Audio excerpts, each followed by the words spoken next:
So, in this second episode that I've done on Partworks, I want to discuss mods and screws. Could that be a jingle? Could that? Mods and screws? Mods and screws. It sounds so wrong.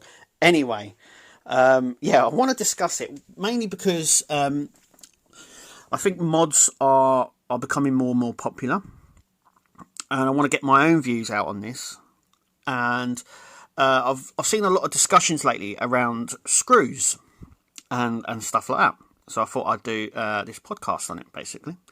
Remember, this is on Anchor, but also on Spotify and anywhere else, basically, you get your podcasts from. But if you're on Anchor and you're listening to this, there'll be a little button down the bottom there that says message. And you can leave a message for me, a bit like a voicemail.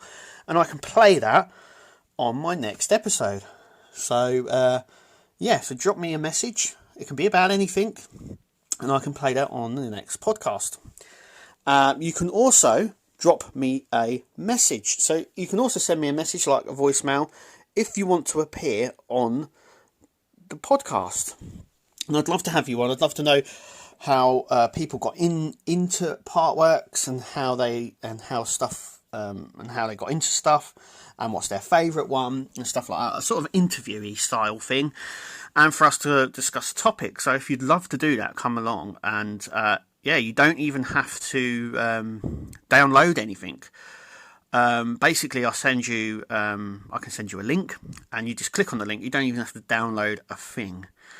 And so it works a little bit like a phone call, basically. But yeah, if you want to do that, I am all for that and very much up for that. I want to do more of these podcasts for Partworks. I want to go through certain Partworks, not just the build ones, but other ones as well. So if that's something you'd like, drop us a message and we can get that done. So let's go on. Screws and mods. So firstly, screws. I'm going to go for screws first. Now, there's a lot of contention, and I've seen a lot of discussion over the last couple of months about screws. And what people do with them and everything else. So, I just want to get onto it. So what you get in each issue is provided for that issue, if you know what I mean. If you're having to hold on to stuff for the next issue, it will tell you, and that is normally due to, like, say, a door or as in terms of the Terminator, or a piston or something like that. So you build the piston, but you save it until it's ready to install, and it will tell you that in the magazine. But when you get these parts, it will have everything that you need for that particular part. So, for instance, if you've got a door, you build the car door, and you've finished building the door, but you're left with, about 4 or 5 screws. Now, these are spares, and they normally supply one spare screw for every different screw you have.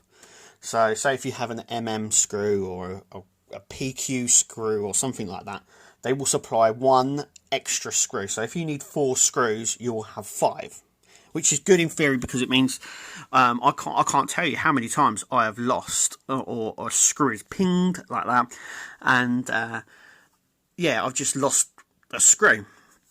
So I think this is I think it's really good that they supply a spare screw.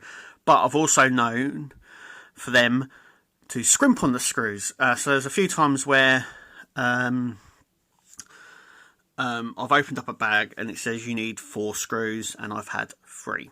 So that does happen as well. It's very rare, but that does happen. You're more likely left with lots of these little bags filled with screws. Okay, and so at the end, normally at the end of the build, you have a load of magazines that are not really worth anything and are pointless because you've now built them. Because I think World of Wayne has discussed this as well, and I want to get some people's thoughts on this as well. Whether they think that we don't get a magazine, you just get the online instructions. I know some companies already do this. Agora, I do believe, is one of them.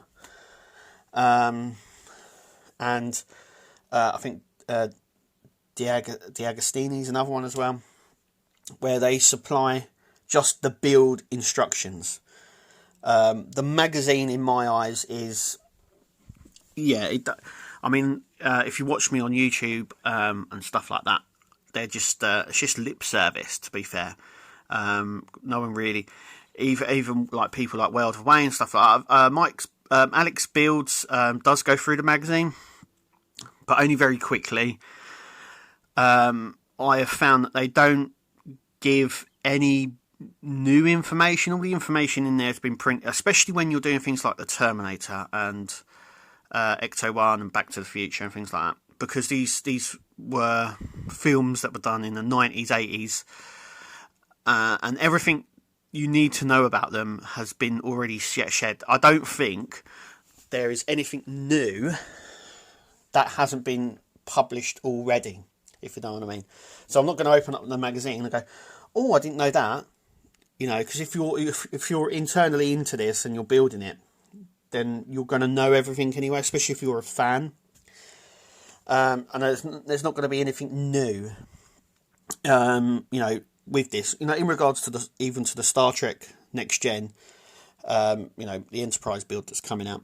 I don't think there's going to be any new information in there. I think everything that has ever been said about the Next Generation, right, or any Star Trek actually, has already been written and said about. These were done in the early 90s. They've done lots of stuff, lots of articles, everyone's written everything about it. So I don't think there's anything new in these magazines. So I would prefer. I don't think anyway, in terms of the manufacturers and that, I believe that the magazines that cost them pence, literally probably about 5p, and they only do it to put the build instructions in. And I think if you got this magazine and it only had the build instructions in, I think a few people would be a little bit upset, like, where's the rest of the magazine? Why have you given me this? You could have just done it on a card and made it cheaper and all of this. And yeah, I think that's true. As well, and I want to do a podcast on that sort of thing, but we'll come on to that. But anyway, back onto the screws. Because I got really off course there. What's going on here? I got really, really upset there. I was supposed to be talking about screws. What the hell am I talking about magazines for? Anyway, I could just rabbit on about anything. So screws. Screws, right? So anyway, in these magazines, you're told what is left over, and you're never told the screws are left over. So like I said, when you're building a door, you use 4 screws, you're left with 1, and that's it. So that 1 screw, it's not going to be used again, ever, unless you lose a screw later on. But remember, you're always given a spare screw. And like I said, sometimes you're not given a spare screw, sometimes it's one less. So in terms of keeping them, I know some people just chuck them away, and some people keep them. And I used to, when I started these builds, keep them. So I remember when I built the Millennium Falcon, I think I had something like over 80 screws, I think it was nearly 100 screws left over as spare. All different types, obviously. But it's a bit like these were never meant to be in the build. I mean, I could have just chucked them. And I did eventually. Because it's one of those things where, you've got loads of them. I know lots of people like, you shouldn't throw them away. You should always put them in a special pot and all of this. I have 2 sort of tubs, one filled with the small parts of my builds that I've started. So that at the moment has the Iron Man helmet in, and the bonnet and and the top of the engine for the Dodge Charger. And they're all in one box with some screwdrivers and stuff like that. And in another box I've got more screwdrivers and a box full of screws from dating back to the R2D2 and the DeLorean and the Routemaster that I built. Why I've kept them, I don't really know. I should have throw them away. But I suppose there's a part of me that always thinks like, oh, I could use them. In regards to the Routemaster, there were some screws that I only got one spare of, and I needed two because some of the screws, especially on the rivets and stuff like that, were very, very small, and I lost quite a few of them. So I was quite thankful that they supply spare ones, because I was able to use spare ones from other issues to fill those gaps. My thoughts on screws though is you don't really need to keep them. You're supplied what you'll need for each issue with that issue. So like I said, with the door, if you're left with a packet of screws, a whole packet of screws, it normally means that they're for use later on in the build. It will tell you that anyway. So at the end of each issue, when it says you'll be left at the end of this issue, this is what you'll be left with. It will show you on there, or tell you if the screws are left over or not, and that is when you'll know if that is needed or not. If it doesn't say that, then you're more than likely able to get rid of them, or you don't need them. But like I said, it's always worth keeping one or two extra screws for each screw type, if you know what I mean. So your end screws and your PQ screws, it's always worth keeping at least one or two, or maybe three, of each screw type. You don't need more than that. You are not going to get an issue through. 9 times out of 10, you're not going to get an issue through where you're going to need 5 extra screws, because remember, these are spares. They are spares. They're extra. They don't know if you've used that spare or not. It's also good that they supply the extra one, like I said, because they lose it.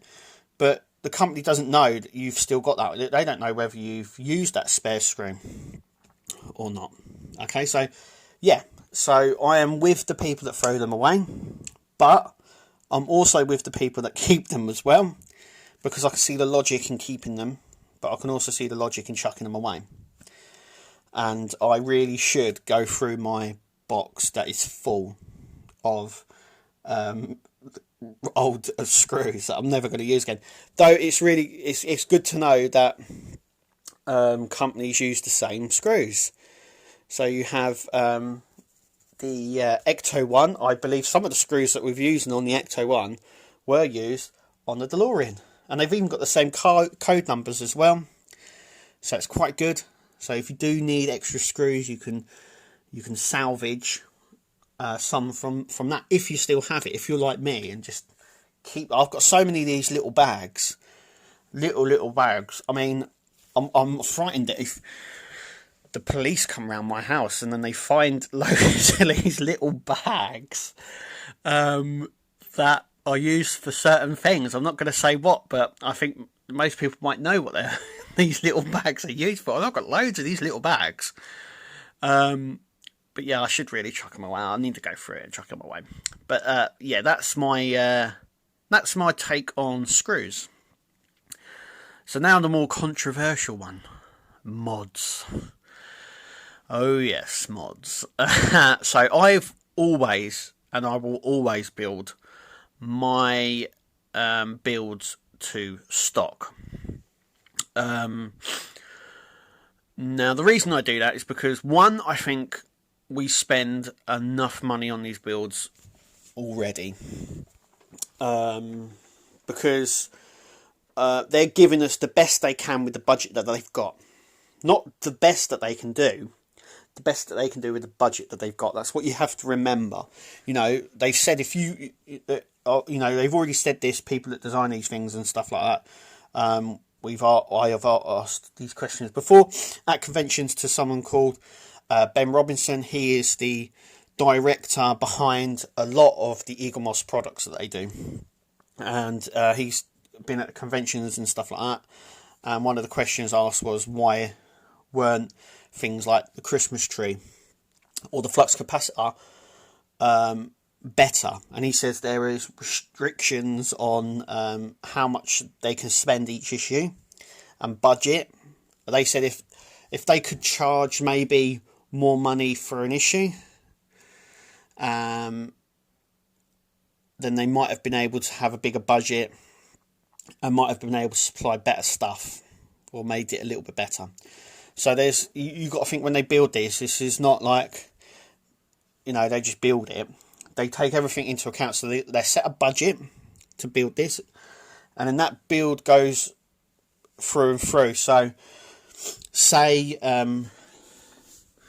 they want to supply you with the electrics on the motherboard. Let's go with the motherboard. So supply the motherboard. Now the motherboard is probably the most, I'd say, the most expensive thing, because it's electrical, because of the time of building it and stuff like that. So so what they do is basically with each issue they're given a budget for set issue, right? So if they make one issue cheaper or under budget, it means they can spend more money on another issue to tally it up, if you know what I mean. It's another reason why I think we get things like a wheel in one issue, but then in another issue we get the engine and gearbox, and we're fitting it, and we get it in, you know, we get one or two issues with not a lot in, and then another issue with more in, and that is so they can not only build it but also budget better as well, because they're, like I said, they're given a budget for the whole build, but they're also given a budget for each issue as well. And if they want to go over that budget for that issue, they have to reduce the number on another issue. So we know where we're going. But anyway, so there we go. I know I keep saying that. That should be like a quote for me. And there you go. Yeah. So back onto the mods. So some of the mods that are coming out are out, and I mean out of the world. They are just like, they're obviously in the wrong job. That's what I'm going to say, because some of these mods are so good. But like I said, on my stand on it is, I think we spend enough already on these builds and stuff like that. I know some people will want the best for their model, and there are options. Like I said, there are things for that with modders out there willing to sell their mods and stuff on, which I think is really, really, really good. Like I said, some of the mods I've seen are just like, oh wow, you know what I mean? Like you're if modelling and building miniatures and electrics and things like that is not your job, you should make it your job, because you're in the wrong one. But yeah, and yeah, so that is my sort of take on mods is that. But also I think it also comes down, so you need to ask yourself, if you're thinking of modding, is which is the same questions that I ask myself, is how often are you actually going to see and hear and play with this thing? Because it does have a play factor. Now these are obviously models and they're collectibles, but they do have a play matter and a sort of a play element to them. And the reason I say that is because they come with lights and sounds. Most models, if you buy them, don't come with that. You know, they do that as an added extra. But 9 times out of 10, if you buy a model kit, or you buy a statue, or you buy a model of anything, a high-end model, even like I said, even a high-end model, they do not tend to come with lights and sounds, which is the play element of these builds. Like I said, I can live without them, and that's another reason why I don't get the mods. So with things like the flux capacitor and the Christmas tree, though the mod looks absolutely blown away, excellent, I just wouldn't appreciate it, especially if I spent X amount of money on it. I just wouldn't appreciate it like I think I should do. Because I've got my DeLorean, and I think it's been what, a year, 2 years maybe. I think it's been about 2 years or a year maybe since I finished it, and I think I've actually turned it on a few times, 4 or 5 times maybe. So if I spent X amount of money getting these mods, I just wouldn't appreciate it. Even watching World of Wayne, because who doesn't? But even watching World of Wayne, he's even said himself that he's got these mods on his DeLorean that he was sent, but he's put it in a case, which they go in. And I've seen a mod where you can actually push the buttons outside like a wireless effect, or even wired ones up, so you can do that while it's in a case. But like I said, it's in a case, and he hasn't turned the lights on and done nothing to it. So yeah. So yeah, I think that when you come to these mods, you have to think of playability and also other abilities as well. So I have my models sort of in a certain place, but I also have them dotted around the house.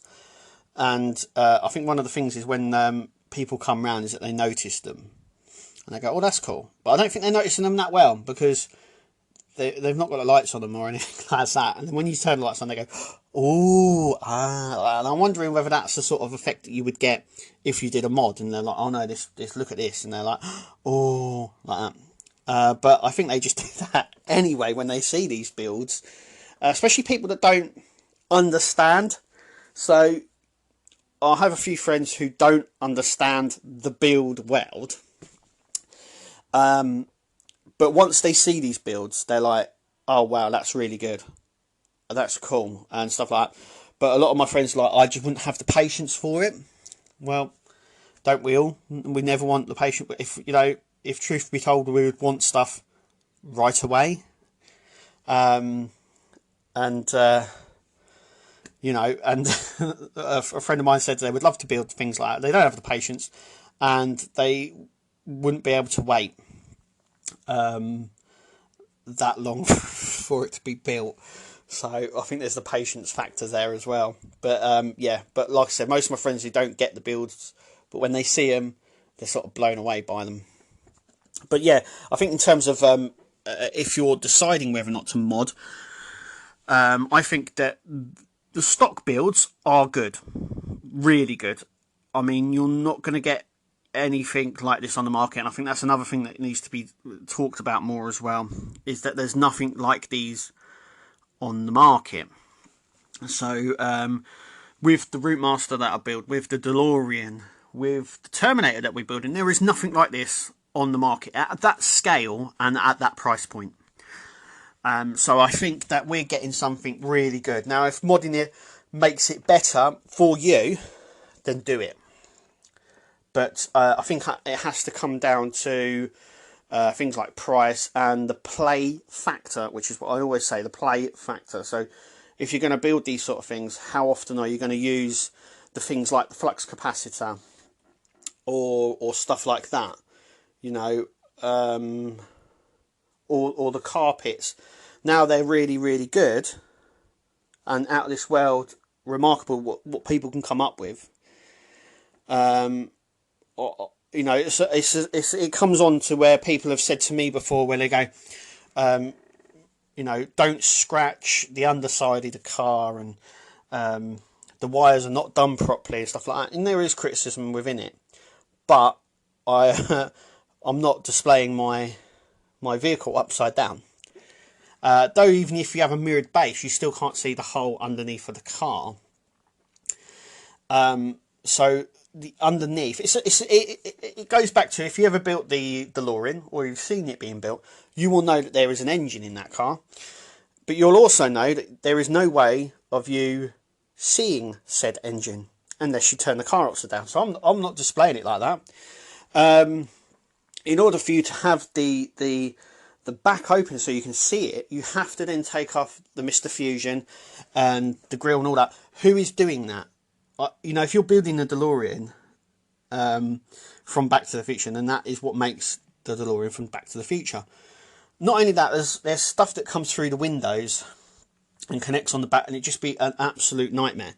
So the engine is like, yeah, it's just like, I don't really know why they went to that much detail, though it's really good. It's a part of the car you'll never see. On most of my builds that I've built, the GT500, the Routemaster and things like that, that have these really well built engines. But with the GT500, it's not very detailed, and there's a reason for that. It's because they know that most people ain't displaying it with the hood open, and they're right, because I have not opened any of these hoods yet. The engine's there, it's detailed enough to see it, and it's got all these little pipes and all these little bits. I mean, the nightmare people had with the DeLorean, and like I said, I will do a podcast just on that because I think it needs it, and we'll get someone on to help discuss these builds as well. I think, you know, if you'd like to come on and discuss these builds, let us know, send us a message and we'll get that sorted. But one of the hardest elements of the DeLorean build was part of the engine, and it's a bit like you're not going to see it. So I think when I'm building the Ecto now, the Ecto 1 and the Dodge Charger as well, I think I'm going to spend less time worrying about underneath and the engine. Though, like I said, I've seen mods where they've created little stickers to put on it, and they've created other elements for it, and they've got the wires coming from the distributor to the spark plugs more accurate and things like that. And I just think that is really, really cool. But I'm not going to benefit from that. And I think that's the thing when you're thinking, if you're ever thinking about doing mods, is the play factor and the benefit from it. So, you know, for me, anything under the hood, I'm not going to benefit. Anything probably in the car, I'm not going to benefit from, because I'm not going to display it like that. I'm going to display it with the doors closed, the hood down. Might be a boring pose, but it's practical because of dust and stuff like that. But yeah, so if there was like proper carpet in the car, I mean, you know, firstly I have to say, I'm not just gonna get a carpet for something I'm not gonna really benefit from. Though it looks really nice, I'm not gonna get that. That's my own personal opinion. But like I said, these mods, like the carpet, like how can they get the carpet exact and to that scale, you know? And I think the flux capacitor came up with Ben Robinson once before from Model Mods, and he said they would love to have done that detail on that sort of version, but with the budget that they had, what they got was the best that they got, what we got. And I understand that. Of course I do. I understand that. Working in management and budgets and things like that, I understand that. But I think there's a lot of us that probably would have paid a little bit extra to maybe have a more accurate version, so to speak. But it goes back to that play factor. Like I said, though it's not accurate, so to speak, it's something that you can see in there. It's far enough and tucked away enough for it not to be overly noticeable. And secondly, I haven't even learnt, like I said, the electrics on it. I don't even know. I know that half of the electrics on my DeLorean now do not work since the build's finished. And I'm going to do another podcast actually on electrics as well, because they suffer badly like this, and Eagle Moss is not the only one that suffers like this with bad electrics. But yeah, I think you have to ask yourself with the mods is, I'm not dissing the modders because I think they are genius, and I think the mods are out of this world, exciting, the best thing that they could have done. And being able to not only build those mods but offer them to other people, I think is like I said, out of this world. Fantastic. Thank you so much for doing that, taking that time and bringing those to the community. But like I said, for me, I think we spend too much already. I think we spend a lot of money on these builds already. This is my personal opinion. I think we spend a lot of money on these builds already. I think spending more money on them for elements that we probably won't see or use is mush to me. So that's another reason. But yeah, that's my opinion on it. But other people, if you actually come on the show and you leave a message, we'll play them. I mean, it's getting a discussion going. It's getting talking going. This is what I want to bring back to the Partwork podcast. This is what I want to bring. But yeah, in terms of mod, like I said, excellent, but not for me. But yeah, thank you for listening. Thank you for me waddle on, because I have waddled on, as it says, all this time. But yeah, thank you for listening. Like I said, if you want to send us a message and you're on Anchor, just push the message button, leave a message like a voicemail, and I'll play it. I will play it on the next podcast. If you want to leave a message and not appear, and want to appear on the show, leave a message and say, I'd like to appear. Or message me through Facebook or Twitter or Instagram, because I'm on all of them, or through, if you're listening to this through another means or something like that, you can follow us. So I'm always on the Nexus. But anyway, thank you for listening, and we'll see you at the next podcast.